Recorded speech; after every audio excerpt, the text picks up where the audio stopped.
ច្រើនជាងគេមិនមានគេតាមតនឡើយគេឈ្មោះក្រុមយើងល្បីរន្ទឺសរសើរគ្រប់ការប្រកួតយើងមើលមិនដែលឈឺណាយ United Man United ជាក្រុមបិសាចក្រហមតែនាំគ្នាទៅលេងនៅ Wembley ល្បីម៉ៃម៉ាន United តែនាំគ្នាទៅលេងនៅ Wembley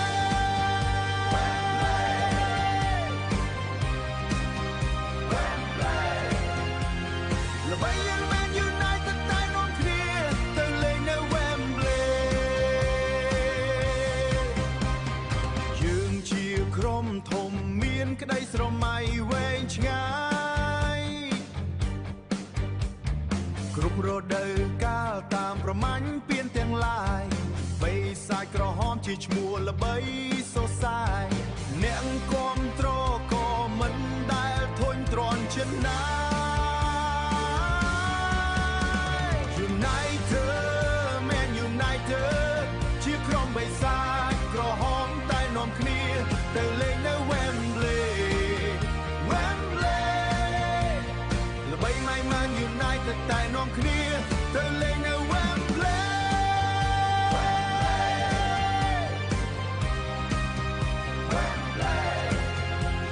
ល្បីយ៉ាង Man United តែនាំគ្នាទៅលេងនៅ Wembley Man U Man U Man U អត់ចា Man U Man U Man U អត់ចា Man U Man U Man U អត់ចាគ្រប់គ្នាហៅថាបិសាចក្រហម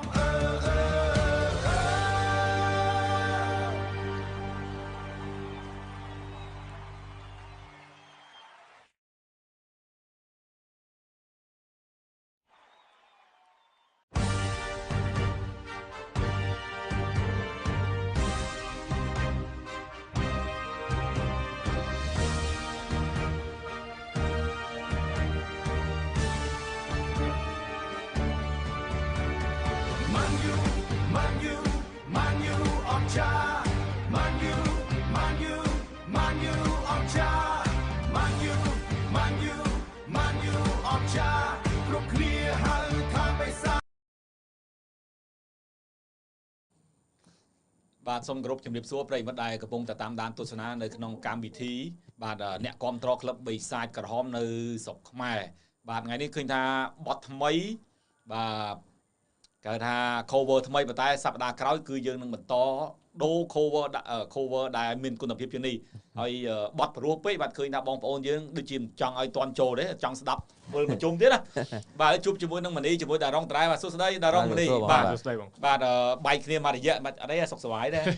បាទ welcome back បងត្រឡប់មកវិញបាទមករយៈហ្នឹងបាត់មុខ3សប្តាហ៍ហើយបាទពឹងលើអត់មានសក់មាសបាទអត់អីណាសក់មាសអត់មានរោគរ៉ាក់ណាអត់អីគឺទៅរលូនហ្មងបានឲ្យតែមកវិញទេបាទមានគេសួរបងសក់ហ្នឹងលាបពណ៌ខ្មៅអត់គេទិញឲ្យលាបពណ៌ខ្មៅទេណាអូមិនលក់ទេបាទអ្នកនៅប៉ោយប៉ែតថាហ្មងធ្វើម៉េចអ្នកសក់មាសហ្នឹងទៅជាប៉ោយសក់ខ្មៅវិញបាទហើយទៅតែឃើញក្រុមការងារគាត់ដាក់មិញសូមែនយូរដូវកាលទី4បាទញាក់ខ្លួនឯងហ្មងបាទចូលទី4ចូលទី4ឆ្នាំទី4បាទបើនិយាយជារួមមកនេះគឺជាសូដែលបងនិយាយលេងហ្នឹងគឺជាសូដែលយូរបំផុតនៅក្នុងស្រុកខ្មែរបងប្អូនរកសូណា podcast ណាសូម្បី podcast ពូជ្រួញធ្វើដាច់ទេបាទបើយើងរដែលសូ live រៀងរាល់អាទិត្យអត់មានសូណាយូរជាងសូនេះអញ្ចឹងសូនេះមិនម៉ែសុំហ្គេណេសដាក់ចូលហ៎សុំមើលបងសាកសុំមើលបងបាទទៅបងលុយមានលុយដាក់បងឲ្យគេហ្គេណេសបាទសូយើងអាចចាត់ទុកថាចាស់ជាងគេនៅកម្ពុជាអត់ទេចាស់ជាងគេគាត់ថាពេលខ្លះរោគរ៉ាក់ពេលខ្លះរៀងមិនរោគរ៉ាក់មែនក៏ប៉ុន្តែនឹកស្មានថាអាចធ្វើដល់យូរដល់ថ្នាក់ហ្នឹងបាទបងតែក៏អត់ភ្លេចដែរ WB 99គាត់នៅតែព្យាយាម support បាទ Soul Man U បាទមកដល់ពេលហ្នឹងគឺគាត់នៅតែជួយទំនុកបង្រងបើនិយាយទៅឲ្យតែបងមានកម្មវិធីបាទចង់ចែកអីគាត់ជូនទាំងអស់ឲ្យតែយើងមានពេលអញ្ចឹងណាតែបងអត់មានពេលទេ អញ្ចឹងចាំមើលមើលហើយជារៀបពេលណាមួយដើម្បីចែករំបន់ជូនបងប្អូនយើងដូចលើមុនអញ្ចឹងបាទមានដូចជាអាវថ្មីនេះដូចអាវមនីអាវតារ៉ុងសាអាវ training អាវជុតទី2ថ្មីទេអាវនេះបងដល់ការឆ្នាំមុនទេបាទចេះតែស្រឡាញ់ចេះតែនៅពាក់អញ្ចឹងបាទអញ្ចឹងហើយបងប្អូនយល់មិនដែរសុខសប្បាយទេបងប្អូនបាយគ្នាមករយៈយើង live ទៅ page menu មួយទៀតអត់ live menu ក្រោះទៅអូខេក្រោះទៅ menu បាទខាងខ្សែនោះខ្សែអាហ្វ្រិកលេងមកច្រើនណាបាទចង់ភ័យអត់ទេយើងឲ្យអាហ្វ្រិកខាងបាយអាហ្វ្រិកមើលថានៅស្រុកខ្មែរមានសូ menu នៅអាហ្វ្រិកក៏គេតែសរសើរនៅអាហ្វ្រិកគេធ្វើបានរងថាគេឲ្យតែឈ្នះអ្វីមួយមិនថាអាសនលមិនថាក្រុមឯផ្សេងឃើញពិសេសគឺអាសនលហ្មងឃើញគេមានហែមានអីខ្លាំងយើងទៀតណាបាទហើយមកតោស្រុកក្រឯណាផ្លូវលំឯងក៏ប៉ុន្តែពួកគាត់ធ្វើទៅដូចជានេះគេហៅថាអ្នកគ្រប់ត្រស្មោះស្ម័គ្រនៅអាហ្វ្រិកបាទក្រុមបេះដូងក្រុមអឺរ៉ុបខ្លះធ្វើឲ្យបានដល់អាហ្វ្រិកហ្នឹងទេបាទហើយទោះបីជាអាវគាត់ពាក់អាវបែបទៅជូបែបលក្ខណៈលក់ក្រមឆាត់ក៏ប៉ុន្តែមើលទឹកចិត្តគ្រប់ត្រពួកគាត់បាទឃ្លាវខ្លាំងមែនទែនបាទអូខេអញ្ចឹងយើងបន្តមកសូយើងវិញបាទសូយើងវិញចង់និយាយថាថ្ងៃនេះតើមនីត្រៀមអត្ថបទអ្វីដើម្បីមកបញ្ចេញទស្សនៈថ្ងៃនេះហើយថ្ងៃនេះបងត្រៀមតអត្ថបទមនីមួយមិនឃើញមនីស័កអត្ថបទមួយវែងឡាយបាទអញ្ចឹងបងក៏ចង់តតាក់តងទៅនឹងអត្ថបទហ្នឹងដែរអត់ប្រហើមើលខ្ញុំចង់ដឹងអត្ថបទមនីឯងនិយាយតាក់តងទៅនឹងលោក Carrick ដែលមូលហេតុដែលថ្នាក់ដឹកនាំប្រឡែងតូណាលីប្រឡែងអីគេ Elite Anderson ប្រឡែងអីគេមកកកោកនេះថ្ងៃហ្នឹងនិយាយរឿងហ្នឹងដែរអាហ្នឹងហើយបងគឺមនីឯងមានអត្ថបទហ្នឹងហើយបងក៏ចង់ថែមថយខ្លះតាក់តងទៅនឹងអត្ថបទហ្នឹងដែរពីព្រោះយើងនិយាយរាល់ថ្ងៃទៅយើងព្យាយាមរកអត្ថបទណាដែលបងប្អូនយើងក៏អត់សូវតាមបាទយើងអញ្ចឹងយើងយកអត្ថបទណារៀងប្លែកដើម្បីមកជជែកគ្នានៅក្នុងសូលរបស់យើងហើយតារ៉ុងមិញស្នេហាគាត់ខលមកឥឡូវយើងនិយាយពីអ្នកសិនទៅបាទខលមកថ្ងៃនេះខ្ញុំត្រៀមធ្វើបទដូចបងនិយាយអញ្ចឹងអានេះវាជាអ្វីដែលខ្ញុំស្រង់មតិ4-5 អ្នក4-5ធំហេតុអីដោយសារពេលហ្នឹង menu កើនកម្ដៅពីអ្នកគ្រប់គ្រងតាក់ទងនឹងការចុះហត្ថលេខាកីឡាករចំណូលថ្មីអាចថាជា search midfielder signing បាទបំរើទី3ដែលគេចង់ទន្ទឹងរង់ចាំនោះហើយក៏គេមានការរំអុកមានអ្នករិះគន់ច្រើនអញ្ចឹងក៏ខ្ញុំចេញជាព័ត៌មានមួយដែលថាជាមតិជារួមណាខ្ញុំថាmenu មិនចូលក្នុងតុចរចាដែលខាតបង់ទេប៉ុន្តែ menu រងចាំឱកាសដែលខ្ញុំសរសេរហ្នឹងចានៅប្រធានបទខ្ញុំនឹងមួយទៀតតាក់ទងនឹងទម្រង់លោក Carrick គាត់ចាប់ដៃគូគ្នាជាមួយនឹង Steve Holland ណាព្រោះកាលពីគាត់ឈ្នះ AT 2-1ហ្នឹងខ្ញុំក៏បានមក live ផ្ទាល់ខ្ញុំមើលហើយខ្ញុំមូលហេតុដែលខ្ញុំមកនេះខ្ញុំរងចាំខ្ញុំមកមើលថាតើអ្វីដែលគាត់លេងហ្នឹងដូចនឹងអ្វីដែលគាត់បាននិយាយសន្យាឬអត់ហើយខ្ញុំក៏បានមើល highlight មើលទៀតគឺមានការប្រែប្រួលអ្វីដែលគាត់ប្រែប្រួលនេះគាត់ change ពីឥឡូវទៅកុំឲ្យ menu មានវិបត្តិនៅថ្ងៃអនាគតអញ្ចឹងខ្ញុំមានប្រធានបទ2ហ្នឹងដែលត្រៀមមកនិយាយតាក់ទងនឹងបិសាចក្រហមនៅថ្ងៃនេះដល់អូខេឥឡូវនិយាយហ្មងទៅចាំបងតថែមអាកលៈហ្នឹងដែលមនីឯងចង់បើហើបតាក់ទងទៅនឹងរឿងនេះដែល menu សុខចិត្តឲ្យរបស់ល្អទៅគេខ្លួនឯងសុខចិត្តហូបបាយក្តាំងណាបាទដូចតែយើងនិយាយជារឿយហេតុអីបាន menu បរាជ័យដែលធ្វើឲ្យអ្នកគ្រប់គ្រងខឹងរឿងទី1 Matu Fernandes យើងទៅមុនគេហើយយើងចាញ់គេ Centro Tonali menu មិនបានទៅជាលក្ខណៈគេថាចំហទេបាទប៉ុន្តែទៅជាប្រយោលក៏របូតឲ្យ Spur នេះបើខ្ញុំធ្លាប់និយាយបើខ្ញុំចាំបានខ្ញុំធ្លាប់និយាយថានេះក៏ធ្លាប់នេះ menu ពិតជាចង់បានមែនប៉ុន្តែក្នុងន័យចង់បានក្នុងតម្លៃមួយដែលមានកម្រិតរបស់គាត់ប៉ុន្តែនៅពេលដែលមានគូប្រជែងចូលមកអ្នកពិបាកអ្នករងទុកនោះគឺចាយលុយធំគឺគូប្រជែងរបស់គាត់អញ្ចឹង menu ដកខ្លួនចេញដែលខ្ញុំសរសេរក្នុងអាហ្នឹងបើភាសាគេហៅ title ឬក៏ hook ខ្ញុំនិយាយថា menu មិនចូលក្នុងតុចរចាដែលខាតទេគឺគាត់រងចាំឱកាសហើយមិនគាត់រងចាំឱកាសព្រោះ menu ខ្ញុំគិតថាគាត់មានភ្នែកចំោះនេះមិនមែនតិចទេភ្នែកចំោះហ្នឹងសំដៅទៅលើ scout របស់គាត់ច្រើនអញ្ចឹង scout គឺគាត់ងាប់កាឡាបើខ្ញុំមើលតាមអ្វីដែលខ្ញុំស្រាវជ្រាវហ្នឹងបើងាប់កាឡាម្លេះពេលនេះ menu យក Matu Fernandes មុនគេបាត់ហើយប៉ុន្តែ menu គឺអត់ងាប់កាឡាគឺគាត់មានភ្នែកច្រើនមូលហេតុដែលគាត់រងចាំឱកាសគាត់ដឹងថាតម្លៃប៉ុណ្ណឹងគាត់ចូលមិនបានគាត់គ្រាន់តែទៅចលោ Spur វាយយកប៉បធ្វើឲ្យគាត់មានអាសន្លឹកអាត់ Andre Santos គាត់ចេញមកនេះវាធ្លាយទៅដល់អាត់ហើយវាធ្លាយដល់គេហៅគេមានសល់ការ៉េណោះ Yuri Tielemans មកទៀតនេះគឺជាអ្វីដែលខ្ញុំនិយាយរងចាំឱកាសរបស់គាត់មែនមួយទៀត ការរងចាំឱកាសរបស់គាត់នេះគឺសេវបានលុយច្រើនមែនតើពីរអ្នកហ្នឹងអត់ដល់100លានផងក្រោម100លានដែលធ្វើឲ្យ search midfielder signing របស់គាត់នេះគេរងចាំមើលថាធំប៉ុណ្ណាចាយលុយខ្លាំងប៉ុណ្ណាហើយពាក្យរងចាំឱកាសនេះគេសំដៅមួយទៀតគឺតើ Rodri ទៅ Man City ឬអត់ Rodri ទៅ Real ឬអត់ចេញពី Man City ហើយ Camavinga Tchouaméni របូតចេញពី Real អត់នេះគឺជាពាក្យដែលខ្ញុំនិយាយថាគាត់រងចាំឱកាសប៉ុន្តែឱកាសគាត់ក៏មិនមែនផ្ដោតទៅលើពីរអ្នកនឹងដែរព្រោះគាត់មានលុយធំអញ្ចឹង search midfielder signing នេះខ្ញុំក៏ទាញមិនចាញ់ប៉ុន្តែដោយគាត់និយាយអញ្ចឹងរងចាំឱកាសហើយដែលខ្ញុំតភ្ជាប់មួយទៀតហេតុអីបើ Man U គាត់មានភ្នែកមានច្រមុះតាក់ទងនឹងរឿង Rashford នេះបើ Man U ទុកក៏អត់ខាតអីច្រើនដែរតែបើ Man U លក់បានលុយអញ្ចឹងនៅពេលនេះយើងអត់ទាន់ដឹងពីទំហំទឹកចិត្តរបស់ Man U និង Rashford ថាចរចាគ្នាបែបណាទេប៉ុន្តែបើក្នុងសំណេរហ្នឹងខ្ញុំបាននិយាយថាបើសិនជា Man U ទុក Rashford Man U មិនបាច់ឆាយលុយទៅទិញខ្សែប្រយុទ្ធក្នុងប្រអប់ទេឌូគូទៅលេងនៅខាងឆ្វេង Lewis Hall អាចនឹងមិនមានវត្តមាននៅ Man U ទេហើយ Man U សល់លុយបានទៀតអាចនឹងទុកសឹកស៊ីឬក៏លក់សឹកស៊ីស្រេចតែចិត្តគាត់បើសិនជា Rashford នៅនេះខ្ញុំនិយាយថា Man U គឺមិនគេថាមិនខាតចំណេញឬក៏មិនភ្លីភ្លើចូលក្នុងតុកចរចាដែលគេកំណត់តម្លៃលើមាត់គេទេពីមុនមានលោក Ed Woodward ហ្នឹងគាត់ពិតជាចាញ់បោកគេមែនចាញ់បោកគេមកខ្វាត់Jadon Sancho Anthony គាត់ចាញ់បោកគេមែនប៉ុន្តែពេលនេះ Man U បានកែ structure ទាំងអស់ហ្នឹងហើយដែលយើងឃើញថា Andre Santos បងប្អូនទទួលយកបានបដាហើយ Yuri Tielemans អត់ទាន់ឃើញទេប៉ុន្តែខ្ញុំហ៊ាននិយាយថា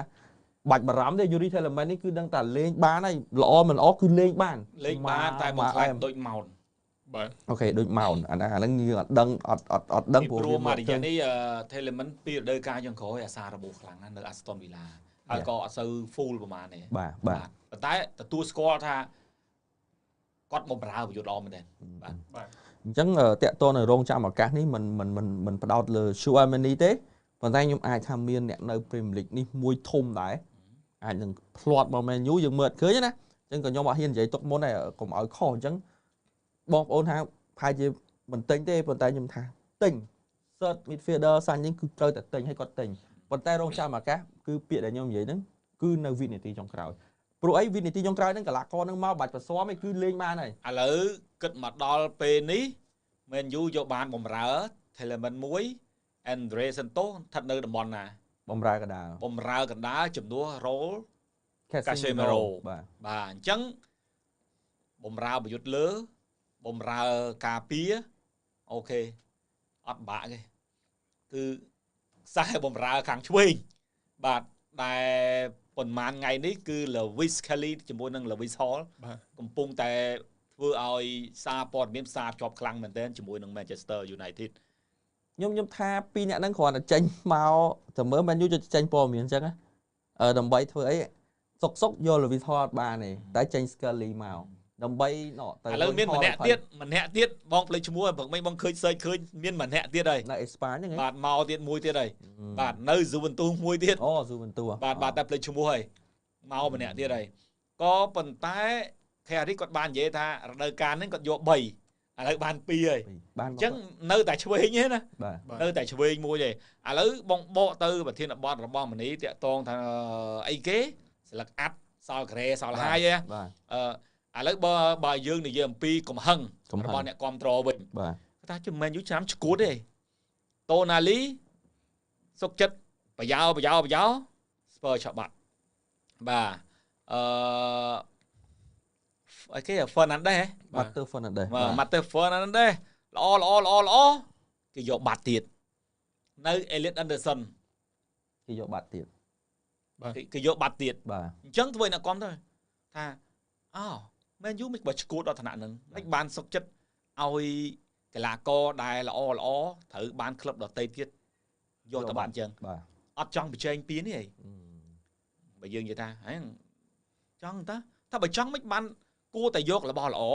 ដើម្បីយកមក build up ជាមួយក្រុមបើចង់បញ្ចេញពីតតែហ៊ានចំណាយលុយយករបស់ល្អដូច Arsenal ដូច Chelsea ដូច Spurs នេះឃើញទេគេចង់បានរបស់ល្អគេចំណាយលុយដើម្បីមកបញ្ចេញអានេះបានគេហៅថាចង់បញ្ចេញពីហើយចង់ Man U ចង់បែសុកលិចបា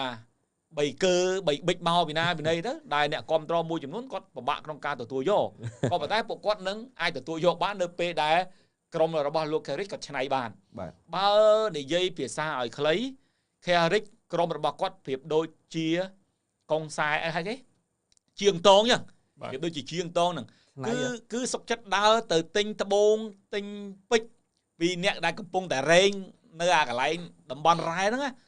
មើលតាពេជ្រណាតំណងមកឆ្នៃបានយកមកឆ្នៃឲ្យមានពលឺ បាទ អញ្ចឹងមែនយូបច្ចុប្បន្នវាស្តៀងទៅអញ្ចឹងតម្លៃធូរថ្លៃចៃដន្យនៅពេលដែលឆ្នៃបានវាមានតម្លៃ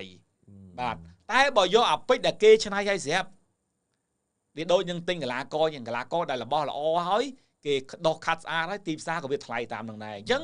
មែនយូហាក់បីដូចជាមិនចង់ប៉ែតតីរបស់ដែលគេយកមកឆ្នៃហើយទេពីព្រោះអ្នកណាក៏ឃើញស្អាតដែរនៅពេលដែលគេឆ្នៃហើយអញ្ចឹងសុកចិត្តយកអារបស់ដែលរកពីរ៉ែរកពីបាត់ស្ទឹងបាត់បឹងរកពីរូងភ្នំមកភ្លាមៗនេះទៅទិញតថ្លៃអាហ្នឹងឲ្យបានវាធូរថ្លៃហើយយកមកដល់ខាត់ទៅបាទបើវាប្រេះបោះចោលទៅបើវាមិនប្រេះប្រើទៀតបាទអាហ្នឹងសម្រាប់ខាងក្រុម Manchester United ក៏ប៉ុន្តែ Man U ដែលដឹកនាំដោយលោក Michael Carrick បើបងប្អូនក្រឡេកទៅអតីតកាលក៏លេខទៅអតីតកាល Sir Alex Ferguson តែងតែយករបស់មកឆ្នៃប្រើប្រាស់បានច្រើនណាស់ជាក់ស្ដែងដូចជារបស់នឹងមួយដែល Sir មិនដែរឲ្យលេងងាប់កាឡាទេបាទយើងជំនាន់មើលដែលមាន Ryan Giggs ជំនាន់មាន Posco ជំនាន់មានអីហ្នឹងសិតតែមុនដំបូងពួកគាត់អត់ទាន់លេងស្លាប់នឹងទេពួកគាត់ស្ថិតនៅរកកន្លែងខ្លួនឯងអត់ទាន់ឃើញទេតែ Sir គាត់យកមកឆ្នៃចុះមកឆ្នៃឡើងអូ Giggs លេងឆ្វេងឆ្ងាញ់តែក្រោយមកឃើញ Giggs ទៅលេងកដាលក្រោយមកក៏ឃើញ Giggs ទៅលេងស្ដាំតន់ណាជំនាន់កីឡាករដូចជាជំនាន់ដូចជាឥឡូវឧទាហរណ៍ Giggs សុកលេងឆ្វេង10នាទីក្រោយមកឃើញមកលេងស្ដាំBeckham ទៅលេងឆ្វេងវិញបាទតន់កលាក់ហ្នឹងអត់តន់សង្កេតមើលកន្លែងហ្នឹងណាបាទអ្នកខ្លះលេងនៅកដាលសុកមកទៅចេញនៅស្លាប់ស្ដាំវិញបាទនេះហើយនេះគឺជាយុទ្ធសាស្ត្រឆ្នៃមនុស្សប្រើរបស់ Sir អញ្ចឹង Carrick កំពុងតែយកអាយុទ្ធសាស្ត្រហ្នឹងមកប្រើតាមរយៈការឆ្នៃកីឡាករឲ្យលេងតាមតំបន់ច្រើនពេលខ្លះកីឡាករហ្នឹងគាត់លេងតំបន់ហ្នឹងមិនប្រកាសថាគាត់អត់ចេះលេងតំបន់ឆ្វេងពេលខ្លះគាត់ទៅលេងអាឆ្វេងល្អជាងអាហ្នឹងបើគាត់មានមកបាទអាហ្នឹងមួយទៀត Carrick គាត់យករបស់ដែលជាយុវជនមកឆ្នៃប្រើច្រើនចំនួន Sir ដែលទិញកីឡាករមកម្ដង 3-4 នាក់ទេមួយរដូវកាល1 2បើនិយាយជារួមមកនៅពេលដែលបងចេះមើល Man U អត់ដែលឃើញ Sir ទិញមួយរដូវកាលបាន 4-5 នាក់ទេបាទ2 1បាទ3នឹងសឹងតែកម្រផងបាទដូចចំនួនទិញ Rio Ferdinand មួយមកមួយទៅបាទចំនួនទិញលក់ Beckham លក់អីទិញរ៉ូណូលេខមកមួយបាទសុកមកតេវ៉េមកមួយទៅបាត់តេវ៉េបាត់អីមកឌីម៉ូតាបឺបាតូមកមួយទៅបើនិយាយទៅគឺគាត់យករបស់មួយមកបន្តមែនយូគាត់មានរបស់ល្អប្រើអញ្ចឹងប្រសិនបើគេមិនអោយអ្វីដែលគាត់ចង់បានទេមានតែគាត់ជាយាមយករបស់ហ្នឹងមកឆ្នៃប្រើហើយបើឆ្នៃបានបើឆ្នៃមិនបានមិនមែនកំហុសរបស់គាត់ទេអាហ្នឹងយើងមើលជាក់ស្ដែងអញ្ចឹងបើយើងនិយាយជារួមមកមែនយូគឺចង់បានកីឡាករល្អក៏ប៉ុន្តែអ្វីដែល Man U មិនចង់ឲ្យមាននៅក្នុងទីផ្សារដោះដូរកីឡាករគឺមិនចង់ឲ្យមានការប្រជែងតម្លៃគ្នាអត់ចង់ឲ្យចាញ់បោកដូចម្នេះអត់ចង់ឲ្យចាញ់បោកទីផ្សារទេដូចយើងមើលអារឿង AI រឿងចិនអាបើកភ្នែកទៅឃើញអាវត្ថុទៅហ្នឹងហើយនេះគេលក់ 100000 ប៉ុន្តែគាត់មើលទៅវាមានតម្លៃតែ 5000 ឯងមើលក្រៅ 5000 មើលអាក្នុង 100000 ហ្នឹង 10 លានអីហ្នឹង Man U ក៏អត់ចង់ធ្វើអញ្ចឹងគាត់សុខចិត្តអារបស់នេះលក់100គាត់ទិញគាត់មើលឃើញថាអាហ្នឹងវាអាចមានតម្លៃថ្លៃឬមានគុណភាពអានេះរឿង AI រឿងចិនហ្នឹងណាដូចAndre Santos អញ្ចឹងគាត់ត្រង់ពីគេដែលគេមើលមិនឃើញ Yuri Tielemans គាត់ដឹងថាAston ទិញកីឡាករថ្មីឲ្យមកបរិងគាត់ទៅឆ្មក់យកអាហ្នឹងឱកាសអញ្ចឹងអាពាក្យរងចាំឱកាសរបស់គាត់នេះគឺគាត់ពិតជាធ្វើមែនធ្វើរបស់គាត់ដំបងឡើយនៅពេលដែល Man U របូតកីឡាករប្រមាណអ្នកដែលសារព័ត៌មានត្រូវបានផ្សារភ្ជាប់ជាមួយ Man U ខឹងណាតែដល់ពេលយើងអង្គុយមើលឲ្យស៊ីជម្រៅអង្គុយគិតឲ្យឡើងវិញអានេះគេហៅដូចយើងតែនិយាយថា master plan គឺអញ្ចឹងសុកចិត្តឲ្យផ្លត់យក Tielemans វ័យ26ឆ្នាំខុសបាត់បញ្ជាមួយចុះ29ឆ្នាំខុសបាត់បញ្ជាមួយចុះប៉ុន្តែដើម្បីយកមកបង្ការទប់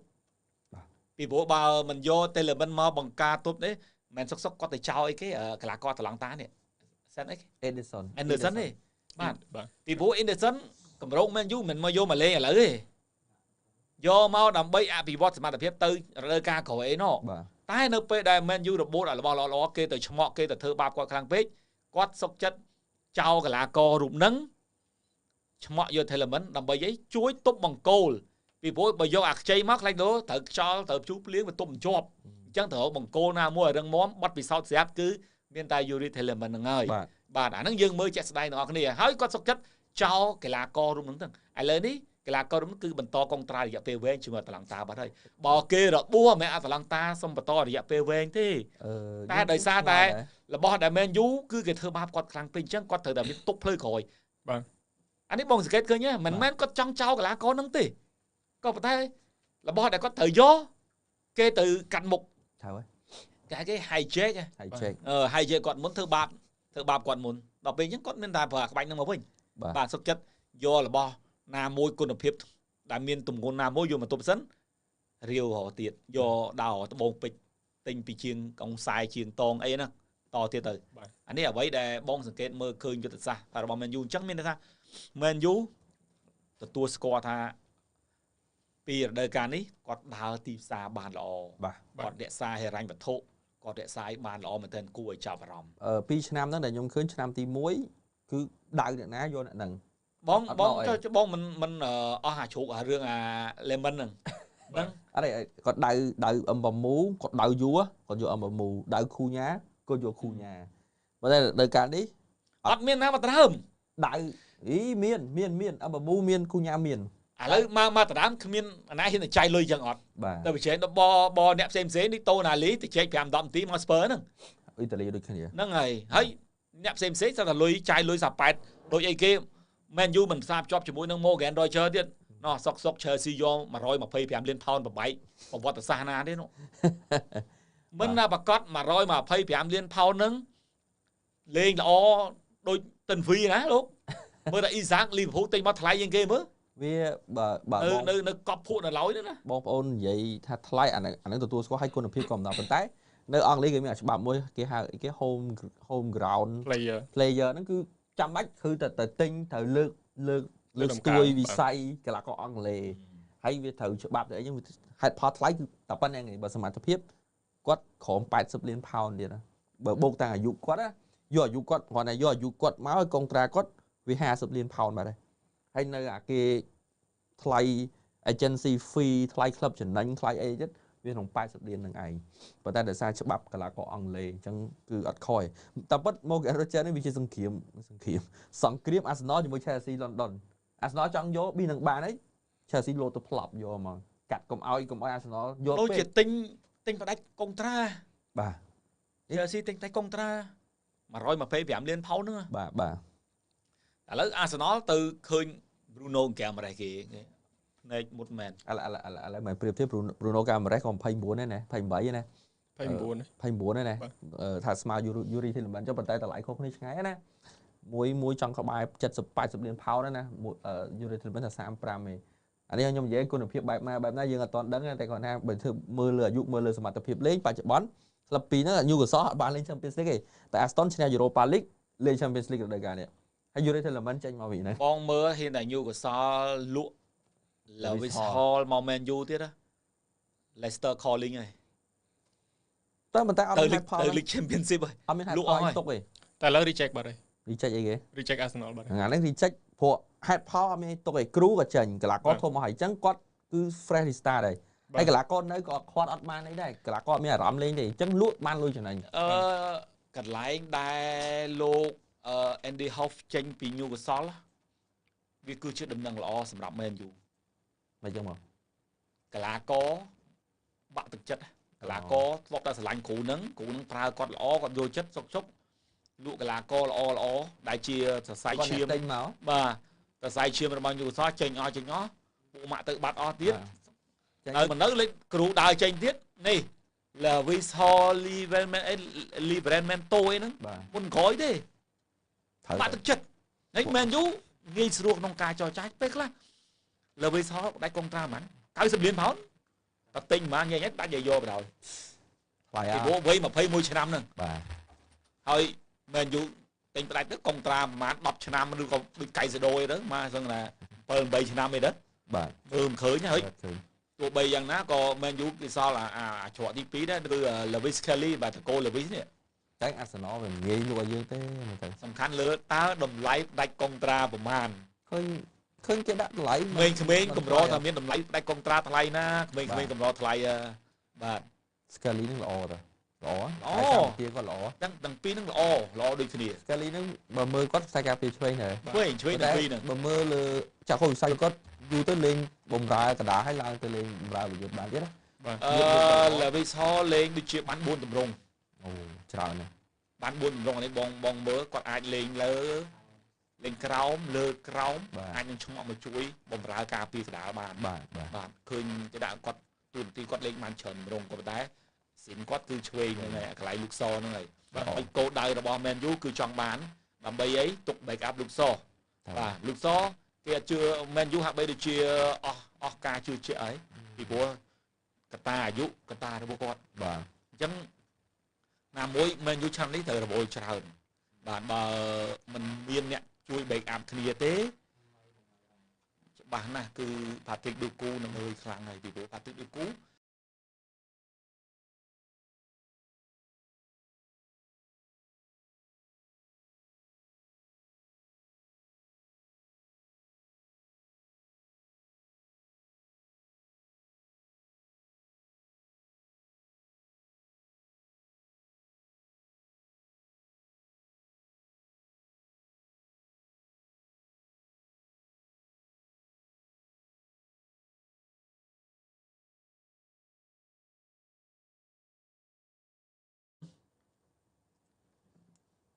xâm lĩnh cho thăng hơi có bật xâm lĩnh này lưới lưới pro như thế ở đây là lư sầm lấy bong trong đập sầm lấy bong tìm lô môi pi bấy lưới bao nhiêu thế ok mình đã muối bạn song say ở đây mình song say ở run đau đó cho đau kia bù nào mấy nè bà tao mới nhìn là vì sao này vì không mẹ bắn á bà bạn cho đã đóng tao mới okay. Bot mình nhưng miên mũi đá bóng tại tôi dùng mùi nâng ca tên đầu là con đang đá cần mọi người đá tại tôi mùi nâng riêng đại là nhóm mơ khơi cứ miên cái đây bảo đảm tràn riêng tại tôi dùng mùi nâng bỏ miên tên đầu là con mà đòi bên đi được ra những đăng ấy tăng pi đời ca muốn rồi cứ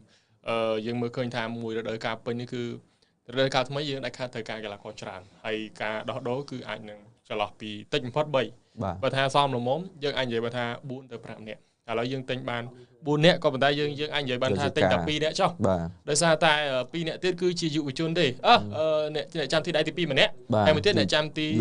dụ chôn hay năng và dụ chôn bà chẳng tới dương cứ tha tinh tài pi nè thôi và miền săn to chụp một năng Yuri Tillman hay đấy ban nhom bảo đám đời xa tại đôi bong giờ mình chẳng cứ trời cả này bạc áp tràn mình thế bóng ôn mơ mùi trúng tha ở đây bà rõm thế được sao tại Carrick này hay còn bàn bà hai dương mùi đời cả hãy cứ còn miếng sầm mặt phía rón nơi con cá lên nằm ở đàm piên ở rộng có bà tay bây giờ ta lọc từ rút phép mùi rút phép tiết đại thua ấy dương miên ca bà rõm cứ hay đây ban đầm na này ca lang một can lên Champions League được Carrick miên phép dương nghe sưu chiên cừu một thì mỗi nhom khơi na Casemiro cứ quạt phơi mà lọ khang mình thèn nhom ở tận địa tha nè để mà cõi thua on lọ được quạt thế phụ mà đời cả trong cõi quạt lọ mến mỗi tiết cứ Bruno đôi khi nè Bruno cứ là offline mình tên quạt một bài cầm nọt tra Henry hay De Bruyne hay quạt bạc cát cầm nọt tra mỗi tiết ban thang assist đôi chia mà pay mỗi tờ mà pay pi nọt tra chắc đôi chia mà pay đấy nông một đời cả chẳng pi này cứ là offline rồi đòn khang mình tên hai có những hiện tình địa tha rồi đời cả cái quạt là on chẳng đại alors ní bắt Casemiro mà nè tiệt mỗi tiết cứ như admin ca bạc cút smoke smile tràn đấy đời cả muốn dùng cái đào từ lừa tại Premier League mỗi cút chẳng ca đại từ ban top 4 ní cứ top 3 ní bị chia đường đáng xã xong mối sầm lập được Carrick cho đời cả thông mấy này để dùng miền Pin ngoài lên trán bớt sân để dùng nơi tại rung pâng để lời cả là co bằng mai nè bớt sân giờ tính cho ai thà pi tại bay nè tiệt giờ ai đang chụp hai này pay khang mình tên đôi Brighton đôi nhiều cái sò pi bay đại cả trong cáo này để quạt là o kháng quạt lộ cho lò linh ở lại quạt chặt đâm đòn đạp từ vườn chắc đời cả nó dương có hạ sập bớt sân giờ bay sai cái hóm tính cho cái là co bẩn thèm nhưng chưa thật tình có bẩn tái ở sau hiền tục chật đời ra tay ở lớn đi dương sau là mùi khai thiệt hai cái bề lý cứ can tay đi lề nhưng mới khơi tha bớt sân chia bề sai của hôm ផ្ដល់ឱកាសក៏ដូចជាផ្ដល់លុយឲ្យលោក Carrick ច្រើនបើសិនជាការគ្រប់គ្រងរបស់ខ្ញុំគឺខ្ញុំគ្រប់គ្រងទៅលើម្រាមដៃរបស់លោក Carrick ច្រើនជាងថាគាត់ចង់បានកីឡាកររូបណាព្រោះខ្ញុំមើលប្រព័ន្ធលេខរបស់លោក Carrick កាលពីរដូវកាលមុនល្អមកចប់ខ្វះតែកម្លាំងទេហើយអ្វីដែលគាត់ខ្វះខាតបំផុតហ្នឹងគឺស្លាប់ឆ្វេងស្ដាំនឹងឯងបាទស្ទើរតែខ្វះជាងបំរើទៅទៀតក៏ប៉ុន្តែដោយសារតែបំរើយើងចាញ់បាត់គឺ Casemiro ពិបាករកអ្នកជំនួសទីឯងទើបធ្វើឲ្យប្រធានបទខ្សែបំរើគឺវាទៅជាតំបន់ដែលក្តៅកគុកធ្ងន់ជាងគេទៅវិញបាទអញ្ចឹងឆ្វេងស្ដាំក៏នៅតែជាបញ្ហាបើតាមទស្សនៈដែលខ្ញុំមើលឃើញគឺបេសាយក្រហមត្រូវការហើយណាស់ក៏3រូបទៀតដែរដែលបំរើយើងអាចនិយាយមិនថា big name player ប្រយុទ្ធកដាលក៏ដូចជាស្លាប់ឆ្វេងបាទឥឡូវនេះយើងឃើញតែព័ត៌មានចចាមរាមក៏ប៉ុន្តែអ្វីដែលជាព័ត៌មានដែលយើងថាផ្លូវការគឺអត់ទាន់ទេណាកាត់តិចអាចាមរាមឥឡូវហ្នឹងក៏អត់មានទៀតអត់មានបាទអត់មានទៀតបាទយើងមានតែកោះកកាយមកអី friendly ទេហើយកោះកកាយធ្វើជាមតិរួមទេបាទបើសិនជាការ delay នេះយើងមានផែនការច្បាស់លាស់ដោយកាលគូញ៉ានឹងអំបឺមូអាហ្នឹងអត់អីទេក៏ប៉ុន្តែខ្លាចតែដល់ពេលចិត្តដល់លីកបើកក្លឹបផ្សេងគេទិញកីឡាករអត់បានដែរដូច្នេះគេទិញគេលក់ឲ្យយើងអត់នៅឈ្មោះទាំងប្រមាណដែលបិសាយក្រហមដៅណាឥឡូវយើងមើលឃើញព័ត៌មានកីឡាករដែលយើងលិះមកចុងក្រោយមានដូចជា Lewis Hall អីគេ Kone ហ្នឹងណាបាទទីឈួរមេនីមួយទៀតបើយើងមើលទៅលទ្ធភាពកីឡាករម្នាក់ខ្ញុំចាប់ផ្ដើមពីLewis Hall មុនចុះព័ត៌មានដែលយើងមើលទទួលបានចុងក្រោយណា Lewis Hall Newcastle អត់ចង់លក់ទេបាទគាត់អត់ចង់លក់ Lewis Hall ទេហើយបើសិនជាលក់នៅក្នុងលក្ខខណ្ឌមួយតលតែគាត់រកអ្នកបានជំនួសសិនបាទហ្នឹងនេះពីក្លឹបក៏ប៉ុន្តែពីគ្រូថ្មីរបស់ Newcastle អត់ទាន់មានអីទាំងអស់តែយើងអាចធានាបានទេថាគ្រូថ្មីចូលមកគេអត់ប្រើ Lewis Hall បាទហើយ Lewis Hall រាប់ជាកីឡាករ Newcastle ដែលល្អសម្រាប់រដូវកាលមុនអញ្ចឹងមានហេតុផលអីដែល Newcastle ចង់លក់ហើយបើសិនជាគាត់ចង់លក់យកលុយរឿងមិនថាកីឡាករហ្នឹងមិនថោកទេគឺថ្លៃដោយសារតែកីឡាករសញ្ជាតិអង់គ្លេសគឺជារ៉ូដែលសំខាន់គឺស្លាប់ឆ្វេងគេក៏ដឹងថាបេសាយក្រហមចង់បានស្លាប់ឆ្វេងដែរអញ្ចឹងស្របពេលដែល Lewis Hall នេះនៅស្លាប់ខាងឆ្វេងស្រាប់បើយើងនិយាយពីស្លាប់ឆ្វេងរដូវកាលនេះគាត់ល្អហើយបន្ទាប់ពី Cucurella គឺគាត់នេះឯងបាទសម្រាប់ Lewis Hall អញ្ចឹង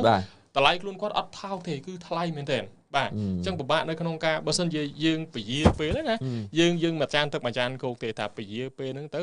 វាល្អសម្រាប់យើងឬក៏ចុងក្រោយវាល្អសម្រាប់ Newcastle វិញក៏ថាបានដែរចានេះវាជាក្តីបារម្ភមួយទៀតខ្ញុំនិយាយពី Tichu Amini បាទខ្ញុំមើលមកកលៈដែលខ្ញុំតែងតែនិយាយថា Man U ចាំគេដើរមកជាហ៊ានសិនណាឥឡូវចាំ Real ទៀតហើយខ្ញុំឃើញReal និង Man City រៀងកាច់កងគ្នាបន្តិចក៏ប៉ុន្តែខ្ញុំនៅតែសរសើរ Man City គាត់ធ្វើការបានល្អទាំងលក់ទាំងទិញ Rodri នេះ Man City ដាក់70លាន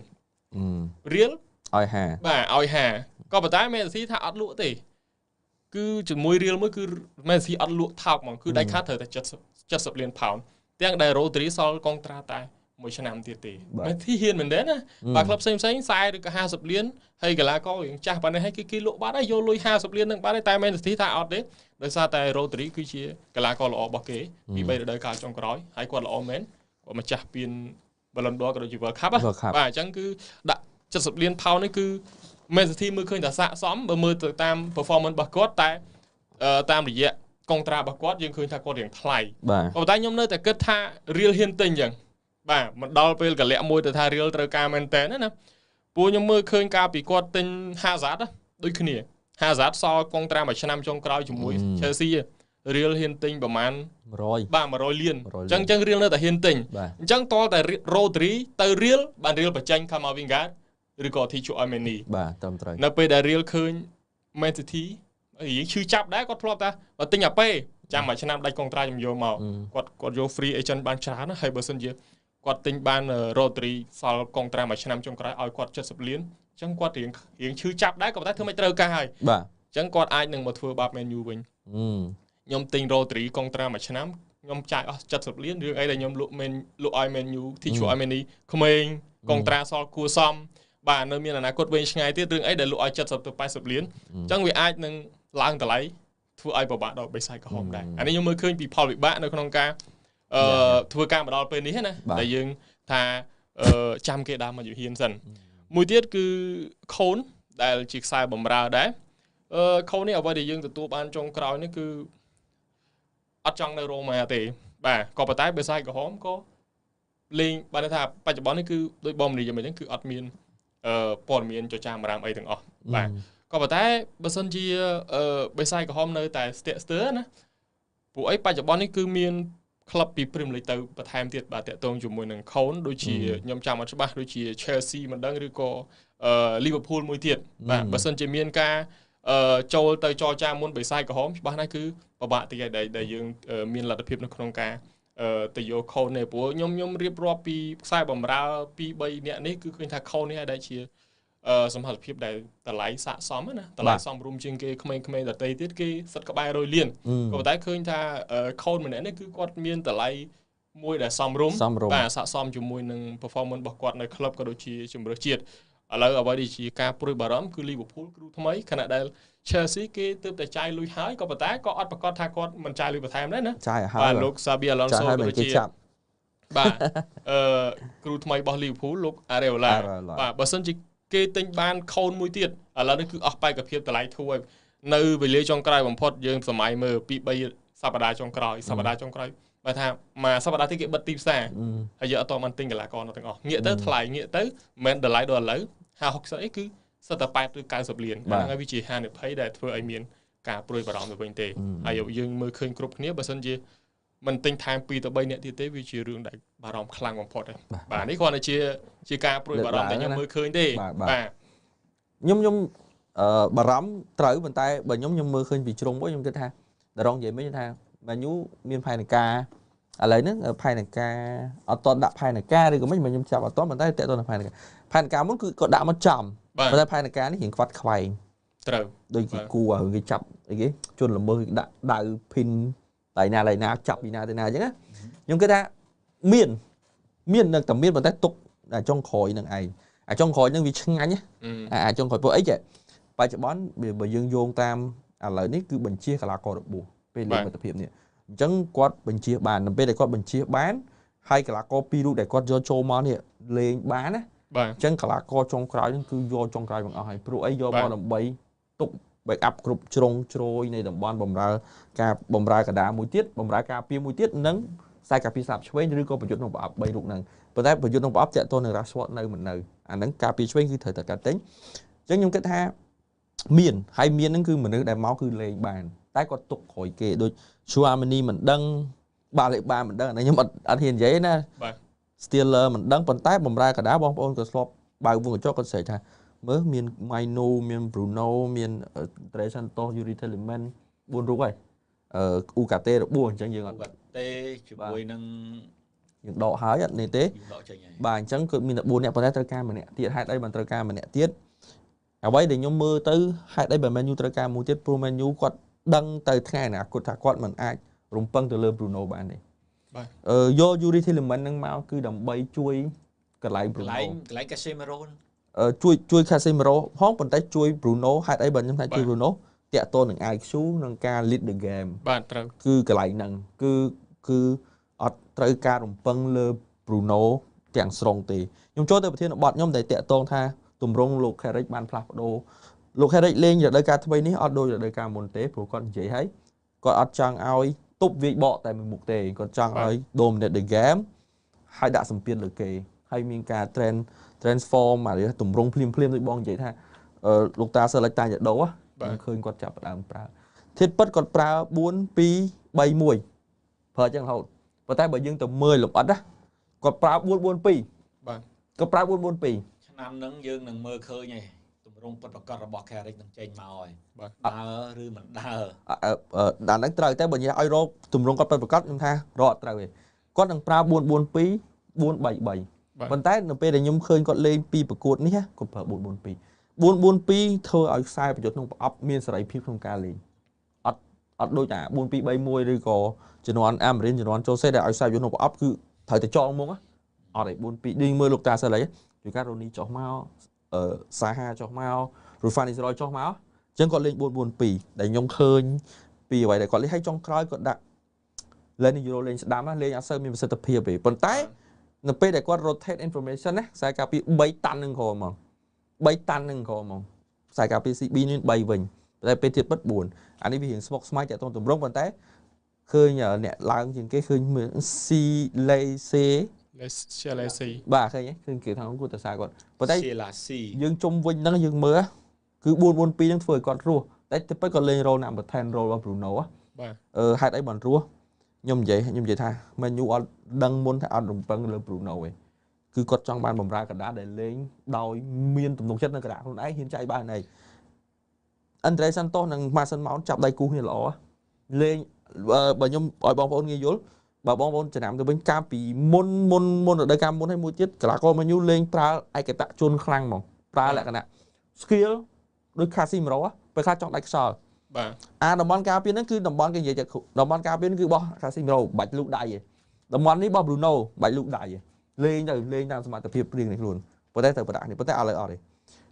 Andre Santos ល្អ Mason Mount លេចធ្លោគឺពីរអ្នកហ្នឹងគឺចុះមកឡើងទៅចុះមកឡើងទៅលឿនដូចគ្នាហើយលេងដូចជំនាន់ 4-4-2 តម្រងគឺចុះឡើងហើយធ្វើឲ្យLacy Saxi មាន space លេងបាទហើយតម្រងគាត់ផ្លាស់ប្ដូរអញ្ចឹងខ្ញុំគិតថាខ្ញុំមិនមែនគិតថាខ្ញុំមើលណា 4-2-2 និង 4-3-3 ហេតុអីបានគេនិយាយគាត់បង្កប់ 4-3-3 របស់លោក Jose Mourinho ដែលគាត់ធ្លាប់លេងគាត់ធ្លាប់បានបញ្ចេញម្ដងតែគាត់ដឹកនាំប្រកួតដែលគាត់នៅ interim ហីគាត់បញ្ចេញអា 4-3-3 ហ្នឹងមិនតិចដែរអញ្ចឹងគាត់នឹងផ្លាស់ប្ដូរហើយគាត់បាននិយាយហើយអញ្ចឹងគាត់បានផ្លាស់ប្ដូរបណ្ដានៅ pre-season ហើយនៅពេលដែលកីឡាករគាត់នាំចូលមកខ្ញុំជឿថាកីឡាករដែលមានបទពិសោធន៍យកមកលេងស្រាប់អញ្ចឹងផ្លាស់ប្ដូរគឺមានប្រសិទ្ធភាពតាមពិតអត់ពិបាក Man U លេង 4-3-3 បើ Rashford នៅ Man U លេងចេញអាចបដូរទម្រង់លេងបានដែរប៉ុន្តែ Man U ខ្វះមួយបើលេង 4-3-3 គាត់ខ្វះអាខ្សែការពារស្ដាំនិងខ្សែការពារឆ្វេងដែលប្រកែបាទលាក់កើតខ្វះអាហ្នឹងត្រូវនេះឧទាហរណ៍ថាឥឡូវបានស្លាប់ខាងឆ្វេងមួយដែលមានល្បឿន Lewis Hall ល្អបាទ Lewis Hall ឬក៏ Lewis Kelly ទៅមួយទៅខាងស្ដាំមានអ្នកណាគេមាន Dalot ឬក៏Masraoui ឬក៏ Euro ទៅធ្វើម៉េចឲ្យមានអាលើក្រោមប៉ុន្តែយើងគិតមកដល់ឥឡូវនៅស្លាប់ស្ដាំអត់មានអ្នកណា cross ល្អជាង Dalot ទេអត់មានអ្នកណាលើបាទអញ្ចឹងអាតម្រង 4-3-3 វាងាប់អាកន្លែងស្លាប់សងខាងMan Uបើនិយាយគឺពុកផុយអត់ទាន់មានអ្នកណាថាមានដែរប៉ុន្តែខ្ចីពេកដល់ពេលអាចាស់ពេកវាចេះតែរត់រៀងចេះលមួកពើបាទអញ្ចឹងអាតម្រង 4-3-3 Man U វាពិបាកកន្លែងហ្នឹងជំនាន់សើគាត់លេងត្រូវការ 4-3-3 ត្រូវការ 4-4-2 អត់ពិបាកដោយសារត្រូវការ 4-3-3 គាត់សេរីចូលខ្ញាច់ហ្មងស្លាប់ដឹងតែរស់សងខាងបាទបំរើដឹងតែមានប្រយុទ្ធដឹងតែមានដល់ពេលយើងមកកលេចមើល 4-3-3 Man U បើថាលេងគេថាបថុយទាំងគ្រោះថ្នាក់ពីព្រោះអត់មានធនធានលេងបានប៉ុន្តែសួរថាធនធានលេងឲ្យមានគុណភាពអត់យើងមើលទៅវាអត់ទាន់មានទម្ងន់ប្រមាណទេតែបើថាមកលេងបានអញ្ចឹង Carrick ប្រហែលជាអត់ផុតពីអា 4-4-2 ឬក៏ 4-2-3-1 ហ្នឹងណា 4-4-2 ហ្នឹង